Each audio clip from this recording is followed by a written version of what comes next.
रवींद्र वस्त्रनिकेतन सलगरे घेऊन आले दिवाळी महा फेस्टिवल। 1 ते 30 ऑक्टोबर पर्यंत ऑफर्सचा धुरळा आणि खास दिवाळी गिफ्ट।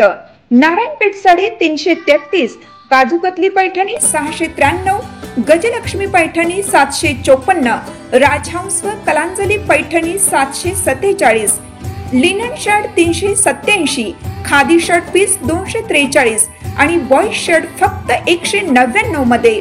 तर मग त्वरा करा, रवींद्र वस्त्रनिकेतन सलगरे आणि शाखा।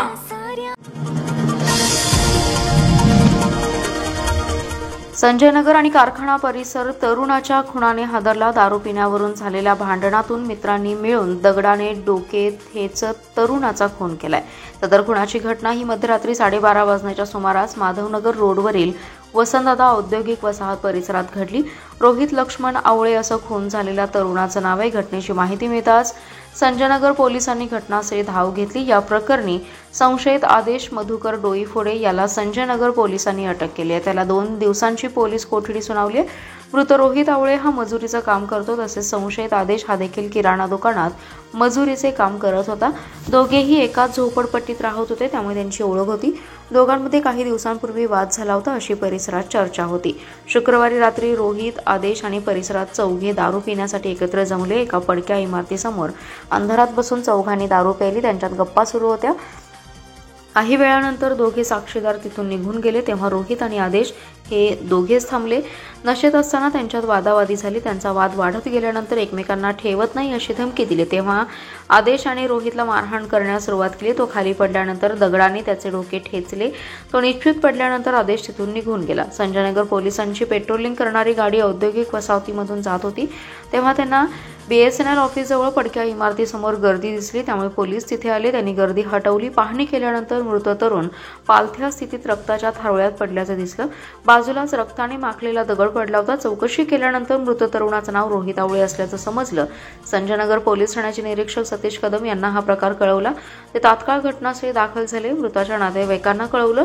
संशयितांचा शोध घेण्यास पोलीस पथके रवाना झाली। संजयनगर पोलिसांनी तातडीने चौघांना ताब्यात घेतले। चौकशीत आदेश डोईफोडे याने वादातून खून केल्याची कबुली चौकशीमध्ये दिली आहे। रस्त्यासाठी आरक्षित असलेल्या भीमनगर येथील जमिनीवर अनधिकृतपणे झोपड्या मारल्या आणि महापालिका प्रशासनाने झोपडपट्टी धारकांना नोटीस बजावली आहे। या निषेधार्थ झोपडपट्टी संघर्ष कृती समिती आणि राष्ट्रवादी काँग्रेस शरद पवार पक्षातर्फे महापालिकेवर मोर्चा काढण्यात आला। दरम्यान महापालिका प्रशासनाने या नोटिसांना तात्पुरती स्थगिती दिली आहे। महापालिकेच्या विकास योजनेत रस्त्यासाठी आरक्षित जागेवर येथील भीमनगरमध्ये मंजूर रेखांकनातील DP रस्त्यामध्ये अनधिकृत बांधकाम असल्याची तक्रार महापालिकेच्या नागरिक संवाद व तक्रार निवारण उपक्रमामध्ये झाली होती।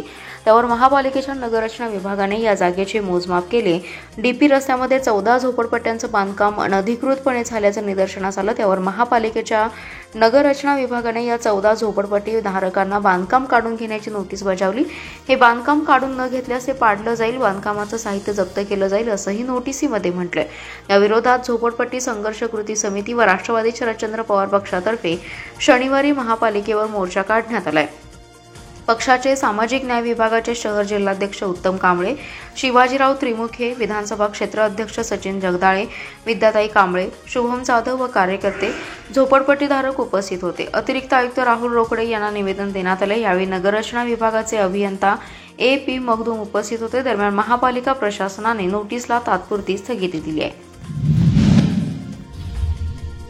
तासगाव तालुक्यातील 5वा मैल येथे भर दुपारी झालेल्या भीषण हल्ल्यात चेतन उर्फ बुलट्या दुर्गा पवार या व्यक्तीचा खून झालाय। या घटनेनं परिसरात खळबळ उडाली असून तासगाव पोलिसांनी 2 आरोपींना अटक केली आहे। सदरची घटना दुपारी 12 वाजण्याच्या सुमारास घडली।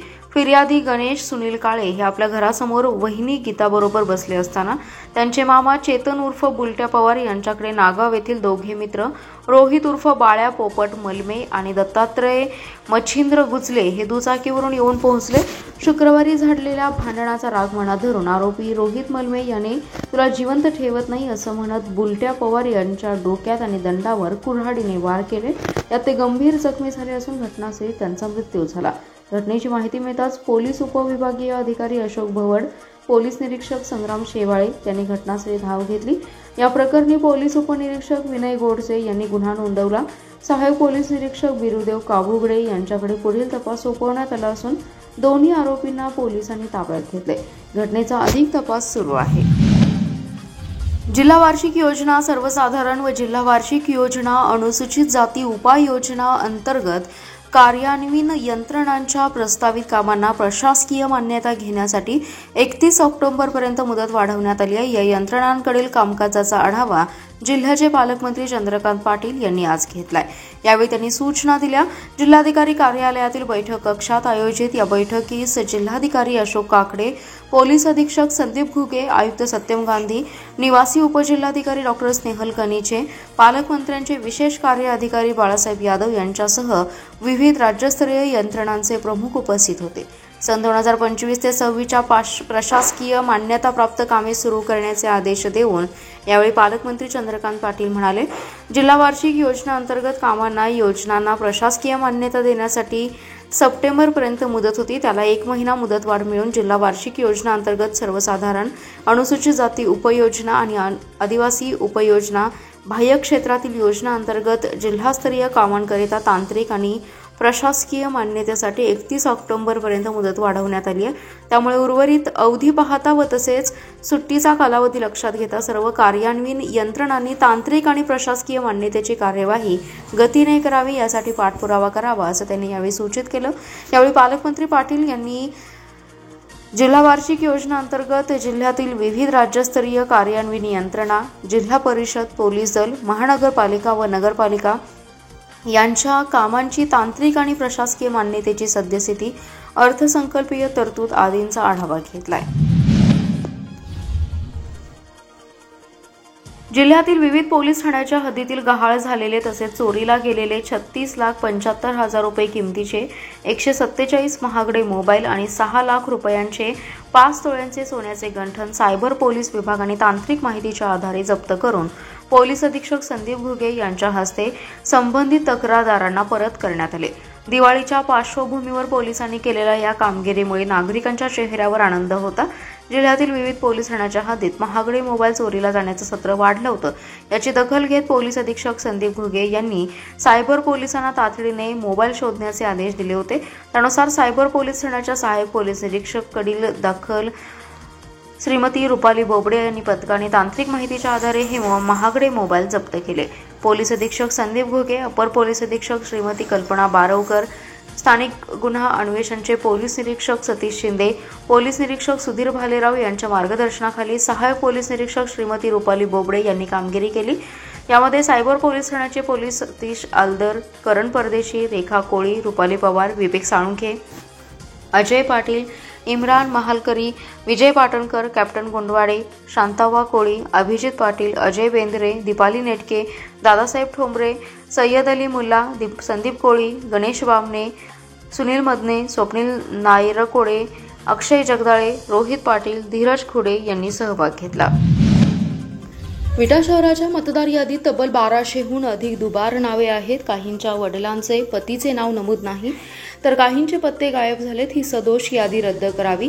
यादीमध्ये दुरुस्ती झाल्याशिवाय निवडणुका घेऊ नये अशी मागणी युवक काँग्रेसचे सरचिटणीस निखिल सुतार यांनी प्रांताधिकारी डॉक्टर विक्रमसिंग बादल यांच्याकडे निवेदनाद्वारे केली आहे. विटातील मतदार यादीच्या बाबतीत प्रचंड मोठा घोटाळा असून शहरात तब्बल 1200हून अधिक दुबार मतदार आहेत. यामध्ये काही ठिकाणी तर केवळ गावाचंच नाव आहे, काही ठिकाणी केवळ व्यक्तीचं नाव आहे, त्याचं आडनाव दिसून येत नाही. अशा व्यक्तींना चक्क मतदान ओळखपत्रे वितरित करण्यात आलेत. प्रचंड मोठ्या प्रमाणावर वयांचे घोळ घालण्यात आलेत. वडिलांच्या पेक्षा मुलांची वये जास्त दाखवण्यात आलेत. पत्ते वेगवेगळे दाखवण्यात आलेत. पत्नीचं नाव एका ठिकाणी, पतीचं नाव एका ठिकाणी तर मुलाचं नाव तिसऱ्याच ठिकाणी असा फार मोठा विरोधाभास दिसून येतोय. मतदार यादीत नमूद असलेले घर नंबर आणि मतदान ओळखपत्रावर नमूद असलेले नंबर यामध्ये तफावत दिसून येते. तर काहींचे तर घर नंबरच नमूद केले नाहीत. घर एका ठिकाणी तर मतदान दुसऱ्याच ठिकाणी असे विचित्र प्रकार झालेत. झालेल्या प्रभाग रचनेनुसार वास्तविक पाहता त्याच प्रभागात रहिवासी असलेले मतदाराचे नाव त्याच ठिकाणी नमूद असणं आवश्यक होतं, परंतु ते दुसऱ्या टोकाच्या प्रभागात गेले. नियुक्त केलेल्या अधिकारी आणि कर्मचाऱ्यांकडून अत्यंत सदोष असं काम झाले. नावांची साधी पडताळणी झाली नाही. जे कर्मचारी शासनाने अधिकृत केलेत तेच आहेत का याची देखील सत्यता तपासणी गरजेचं आहे. प्रत्येक राजकीय पक्षांच्या कार्यालयातून मतदारांना फोन करून आपल्या सोयीनुसार मतदाराला ट्रान्सफर केलं जात असल्याचे सुतार यांनी निवेदनात म्हटलं आहे. जिल्ह्यात शेतकरी सोयाबीनची काढणी करून विक्री करू लागलाय। नाफेड अंतर्गत मार्केटिंग फेडरेशन तर्फे हमीभाव केंद्र अद्यापही सुरू झाली नाही, त्यामुळे सोयाबीन उत्पादक शेतकऱ्यांना हमीभावाच्या दरात सोयाबीनची विक्री करण्यास अडचणी निर्माण झाल्या। त्यामुळे शेतकऱ्यांना प्रति क्विंटल सुमारे 900 रुपयांचा आर्थिक फटका बसत असल्याने खरेदी केंद्र लवकर सुरू करावे अशी मागणी होऊ लागली आहे। जिल्ह्यात खरीप हंगामात सोयाबीनचा 32,251 पेरा होता, त्यामुळे मुळात यंदा पाऊस लवकर झाल्याने सोयाबीनच्या पेरणीवर त्याचा परिणाम झाला असून सततच्या पावसाने काही प्रमाणात सोयाबीनचं उत्पादन कमी होईल असा अंदाज शेतकऱ्यांनी व्यक्त केलाय। दरम्यान शासनाने हमीभाव जाहीर केलाय। सोयाबीनला 5,328 रुपये, मुगासाठी 8,768 रुपये, तूर 8,000, भात 2,369 रुपये, मका 2,400 रुपये आणि उडीद 7,800 रुपये प्रति क्विंटल असा हमीभाव जाहीर केलाय। नाफेड अंतर्गत मार्केटिंग फेडरेशन तर्फे शिराळा आणि सांगली येथे हमीभाव केंद्र सुरू केलं जाणार आहे। खरेदी केंद्र सुरू करण्यासाठी मार्केटिंग फेडरेशनने 2 केंद्रांचे प्रस्ताव मंजुरीसाठी वरिष्ठ पातळीवर सादर केलेत। त्याचबरोबर पणन मंडळाच्या माध्यमातून यंदापासून सोयाबीन, भात, उडीद, तूर, मका या पिकांची हमीभाव केंद्रे सुरू केली जाणार आहे। जिल्ह्यात सांगली, आटपाडी, शिराळा, विटा, पलूस आणि इस्लामपूर या बाजार समित्या खरेदी केंद्र सुरू करण्यासाठी इच्छुक आहेत असं पणन मंडळाला सांगितले आहे। कोल्हापूर रस्ता रुंदीकरणात अडथळा ठरणाऱ्या महापालिकेच्या जलवाहिनीचा संपूर्ण सर्वेक्षण पूर्ण झाले असून 1.25 किलोमीटरची पाईपलाईन 8 दिवसात स्थलांतरित करण्याच्या सूचना आयुक्तांनी अधिकाऱ्यांना दिल्या आहेत। त्यानुसार काम सुरू करण्यात येणार आहे, त्यामुळे रस्ता रुंदीकरणाचा मोठा अडथळा आता दूर होणार आहे। कोल्हापूर रस्ता 35 मीटरने रुंदीकरण केला जाणार आहे। येथील शास्त्री चौक ते स्कोडा शोरूम पर्यंतच्या रस्त्याचं रुंदीकरणाच्या कामास सार्वजनिक बांधकाम विभागाने सुरुवात केली। शास्त्री चौक ते आकाशवाणीपर्यंत अतिक्रमणे, पाण्याच्या पाईपलाईन, केबल यामुळे रुंदीकरणाच्या कामात मोठे अडथळे येत होते। महापालिका प्रशासन अतिक्रमणे आणि अन्य अडथळे दूर करत नसल्याने पालिकेविरोधात रोष निर्माण झाला होता। आयुक्त सत्यम गांधी यांनी या प्रकरणी आक्रमक भूमिका घेत या रस्त्यावरील सुमारे 38 खोक्यांची अतिक्रमणे जमीनदोस्त केली। आता येथील पाण्याची पाईपलाईन येत्या 8 दिवसात स्थलांतरित करण्याचं नियोजन पाणीपुरवठा विभागाने केले। आयुक्त सत्यम गांधी यांनी या कामासाठी सार्वजनिक बांधकाम विभागाला सर्वतोपरी सहकार्य करण्याची ग्वाही दिली आहे। आयुक्तांच्या आदेशानंतर पाणीपुरवठा विभागाचे कार्यकारी अभियंता चिदानंद कुर्णे, उपअभियंता अमीर हमजा मुलानी यांच्या नियंत्रणाखाली तांत्रिक कर्मचाऱ्यांसह स्थलांतरित कराव्या लागणाऱ्या पाईपलाईनच्या लाईन आउटची पाहणी करून नियोजन निश्चित करण्यात येते। या रस्त्यावर दोन्ही बाजूंनी प्रत्येकी 600 मीटर अशी एकूण 1200 मीटर लांबीची नवीन पाईपलाईन टाकण्यात येणार आहे। सार्वजनिक बांधकाम विभागाने भुयारी गटार संबंधित मार्किंग करून दिल्याबरोबर 8 दिवसात नवीन पाईपलाईन टाकण्याचं काम पूर्ण करण्यात येणार आहे। त्यामुळे रस्ता रुंदीकरणात अडथळा ठरत असलेली ही पाईपलाईन आता स्थलांतरित होणार आहे, त्यामुळे कामाला आता गती येईल। भारत हिंदू राष्ट्र आहे, इथे मुघलांच्या नावांचं उदात्तीकरण चालणार नाही। राज्य सरकारने अनेक शहरे गावांना असणारी मुघलधार्जिनी नावे बदलली, पण काहींचा त्याला विरोध सुरू आहे। ज्यांना छत्रपती संभाजीनगर, राजमाता अहिल्यानगर, ईश्वरपूर या नावांना विरोध करायचा आहे त्यांनी खुशाल पाकिस्तानमध्ये जावं। हिंदूंनी अशा प्रवृत्तींना महाराष्ट्रात फिरू देऊ नये असं आवाहन हिंदू एकता आंदोलनाचे प्रदेशाध्यक्ष तथा माजी आमदार नितीन शिंदे यांनी केलंय। यावेळी संघटनेचे कार्याध्यक्ष विनायक पावसकर उपस्थित होते। कोल्हापूर येथील राजारामपुरी गल्ली क्रमांक 12 येथे हिंदू एकता आंदोलनाच्या शाखेचं उद्घाटन माजी आमदार शिंदे यांच्या हस्ते करण्यात आलं। या प्रसंगी ते बोलत होते। पुढे म्हणाले, हिंदूंवर अत्याचार करणाऱ्या मुघलांची नावे काही शहरे गावांना आहेत। राज्यातील हिंदुत्ववादी सरकारने ही नावे बदलायला सुरुवात केली आहे। छत्रपती संभाजीनगर, अहिल्यानगर, धाराशिव, ईश्वरपूर अशी नामांतरणे करण्यात आली, पण काही प्रवृत्तींना हे खुपतंय। सर्वधर्म समभावच्या नावाखाली नामांतरणास विरोध होतोय, अशी प्रवृत्तींना हिंदूंनी थारा देऊ नये। विशाळगडावर मलिक रेहानच्या दर्ग्याचं उदात्तीकरण सुरू आहे। दुर्दैवाने काही हिंदूंच्या घरातही या रेहानची छायाचित्रे आहेत। हिंदूंनी त्याची होळी करावी। रेहान हा हिंदूंनी मारलेला सरदार होता, याचं भान ठेवावं। या विरोधात लढा सुरू आहे, त्यास बळ देण्यासाठी हिंदू एकताच्या प्रवाहात जास्तीत जास्त हिंदूंनी सहभागी व्हावं असं आवाहन शिंदे यांनी केलं आहे।